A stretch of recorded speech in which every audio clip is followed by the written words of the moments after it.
Hello à toi et bienvenue dans ce tout nouvel épisode de ma chaîne Artem Design. Aujourd'hui, on va parler des éléments clés pour une identité visuelle réussie. Mais avant, je te laisse avec mon intro.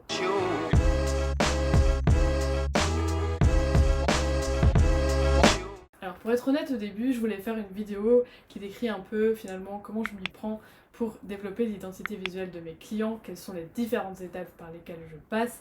Et après, je me suis dit qu'au final, ça n'avait pas forcément beaucoup d'intérêt pour toi et qu'il y a certainement plein d'autres vidéos qui parlent de ces différentes étapes. Et je pense que ça t'apporterait pas grand-chose finalement de connaître de façon très scolaire les différentes étapes par lesquelles je vais passer pour créer une identité visuelle. Et donc j'ai décidé de dégager les éléments principaux, les éléments les plus importants dans la création d'une identité visuelle pour que celle-ci soit réussie.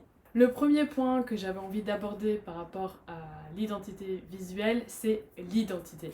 Alors, ça semble un peu bête dit comme ça, mais ce que je veux dire par là, c'est que ton identité visuelle, enfin l'identité visuelle de ton entreprise, de ton business, c'est finalement basé sur l'identité de ton entreprise, évidemment. Et donc, si tu veux que ton identité visuelle soit réussie, qu'elle soit, je vais dire, la plus efficace possible, il faut d'abord que tu sois toi-même au clair sur ton entreprise, sur ton activité et sur les différents éléments qui la composent. Quand je travaille avec un nouveau client pour son identité visuelle, la première chose que je vais faire, c'est un peu lui poser plein de questions sur son activité, sur la cible, là où les cibles de son business, quels sont les différents personas, quelles sont les valeurs de l'entreprise, le message, surtout quel est l'élément différenciant, la plus-value de son activité, quelle est l'histoire de l'entreprise et du porteur de projet. Donc voilà, il faut que tu sois d'abord toi-même au clair sur ton activité pour que ton identité visuelle soit efficace par la suite. Parce que la création d'une identité visuelle, au départ, c'est une réelle analyse en fait. C'est une analyse du business. Et donc, comme c'est une analyse, il faut que tous les éléments soient là aussi au départ pour que l'identité visuelle soit efficace. Donc là, finalement, l'importance dans ce point d'identité, c'est réellement le sens en fait. Quel sens va prendre l'identité visuelle? Quel message on va faire passer? Donc, avant de travailler sur ton identité visuelle ou bien de déléguer ce travail à ton ou ta graphiste, il faut absolument que tu sois au clair sur ces éléments-là pour qu'elle soit réellement impactante et pour qu'elle ait le sens approprié par rapport à ton entreprise. Finalement, tous les éléments que tu as au départ sur l'identité de ton entreprise, ça va être un peu la fondation de l'identité visuelle et de toute sa conception. Ensuite, le deuxième point que j'aimerais développer sur la construction de ton identité visuelle, c'est le temps. Pourquoi? Parce que la création d'une identité visuelle, tout simplement, ça va prendre du temps. Parce que c'est un travail qui va demander un certain recul. Et pour avoir un recul, forcément, il n'y a pas de secret, il faut qu'il y ait un certain temps de maturation sur le projet. Du coup, tu peux pas développer une identité visuelle en quelques jours, c'est juste impossible. Ou alors elle sera bâclée, elle sera pas efficace. Quand des prospects viennent me voir et qui veulent développer une identité visuelle avec moi, la première chose que je leur dis aussi, après ces paramètres de l'identité générale de l'entreprise, je leur dis voilà, ça prend du temps, où en êtes-vous au niveau timing? Parce que moi j'aime bien prendre du temps pour développer l'identité visuelle, pour pouvoir maturer l'identité visuelle, tester le logo, enfin voilà. C'est tous des éléments qui sont en fait un réel processus, c'est vraiment un processus. Et un processus par définition, ça prend du temps. Et en même temps, toute cette période de maturation, toute cette période de testing, par exemple moi les logos, je vais demander à plusieurs personnes quand j'ai créé un logo, qu'est-ce que t'en penses, qu'est-ce que ça t'inspire, pour voir finalement si je suis dans le bon, si ce que j'ai imaginé va réellement être porteur du sens et du sens qu'on a défini avec le client. Et toutes ces étapes vont prendre vraiment du temps. Donc si tu veux créer une bonne identité visuelle, prends le temps de la maturer et surtout prends du recul sur ce travail. Et si c'est ton ou ta graphiste qui effectue ce travail, laisse-lui le temps en fait de maturer cette identité visuelle parce que c'est comme ça qu'elle sera plus efficace et surtout qu'elle sera pérenne en fait dans le temps. Le troisième point que j'avais envie de développer, c'est la différenciation. C'est hyper important aujourd'hui de différencier ta marque visuellement parce que voilà, la concurrence est rude et aujourd'hui tu peux plus te permettre d'avoir une identité visuelle qui est similaire aux autres. Donc une des premières choses que je vais faire, par exemple quand je développe une identité visuelle pour un client, c'est tout simplement d'aller voir ce qui se passe dans la concurrence, dans le même secteur d'activité, comment ils se positionnent visuellement, quels sont les symboles qu'ils vont utiliser. Quel est le but en fait de cette démarche? Tout simplement de positionner la marque de mon client différemment par rapport à la concurrence. Donc il faut, même si je sais que parfois c'est un peu tentant de se dire c'est vrai, la boîte du voisin a fonctionné en utilisant ce style de symbole, ce style d'identité visuelle. Ce qui a marché pour une boîte ne marchera pas forcément pour toi parce que c'est pas construit sur tes valeurs, c'est pas construit sur la cible que tu veux attirer. Enfin voilà, ça a été construit sur les objectifs et les cibles de quelqu'un d'autre, donc ça pourra pas s'adapter à ton entreprise. En dehors du fait d'aller voir ce qui se passe dans la concurrence, ce qui est aussi important par rapport à la différenciation, c'est de ne pas utiliser les codes classiques.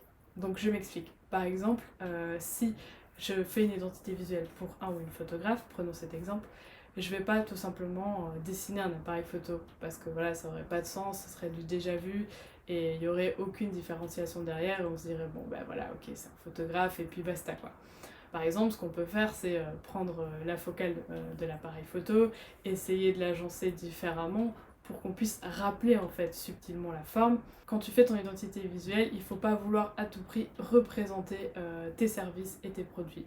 Si tu regardes les marques les plus célèbres et qui ont eu le plus de succès, prenons l'exemple de la marque Nike, ben voilà, son symbole, son logo, n'est pas une paire de chaussures et pourtant on peut plus discuter sur le succès qu'a eu cette marque. Ensuite, la différenciation, c'est quoi? C'est aussi pouvoir se positionner vraiment différemment par rapport à la concurrence, mais presque radicalement. Toute la concurrence aura utilisé un type de symbole par rapport à ton service, et bien toi tu vas utiliser totalement quelque chose de totalement différent. Ce qui peut se faire aussi, c'est que ton logo peut représenter par exemple le sentiment ou l'état dans lequel le client qui va consommer ton service ou ton produit va se sentir après la consommation de ton produit. Ça peut représenter aussi une valeur de ton entreprise ou même plusieurs valeurs. Par exemple, Unilever, si tu regardes bien dans le U, il représente différents éléments dont les valeurs. Donc ça veut dire qu'en fait, il faut aller voir plus loin que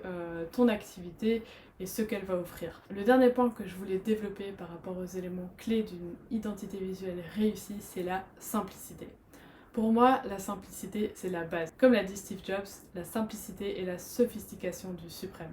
Et je trouve que c'est très vrai et encore plus aujourd'hui. On peut d'ailleurs l'observer parce que de plus en plus de marques choisissent de simplifier leur logo. Ils vont à quelque chose de plus épuré, de plus simple. Regarde par exemple Starbucks, si tu regardes leur premier logo, il est totalement différent du logo d'aujourd'hui qui est beaucoup plus simplifié.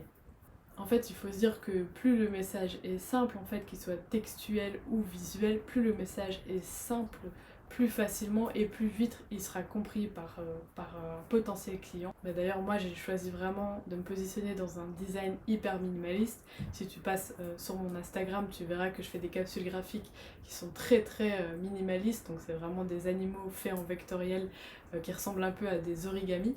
Donc pourquoi j'ai choisi ce positionnement? Parce que tout simplement pour moi ce sera le positionnement le plus efficace pour que mes clients puissent convertir en fait, parce que leur marque sera minimaliste, elle sera épurée, du coup elle sera simple de compréhension et surtout elle sera reconnaissable. Mais attention, la simplicité n'est pas une excuse à un travail bâclé, parce que derrière il y a une grande réflexion. Mais au final on arrive à un résultat minimaliste, mais qui sans équivoque va faire penser à quelque chose, faire passer un message qui sera clair et simple. Je pense que c'est quelque chose qui est valable pas uniquement pour les identités visuelles, mais même dans tous les visuels en général. Ne surchargez pas vos visuels, restez épurés, laissez de l'espace vide, parce que c'est l'espace vide qui va faire respirer vos visuels. Et ça, je vois trop de visuels qui sont encore trop surchargés. Donc voilà, c'était les 4 points que je voulais aborder aujourd'hui. J'espère que ça t'a plu. Si ça t'a plu, n'hésite pas à t'abonner pour suivre mes prochaines vidéos et à activer la petite cloche de notification.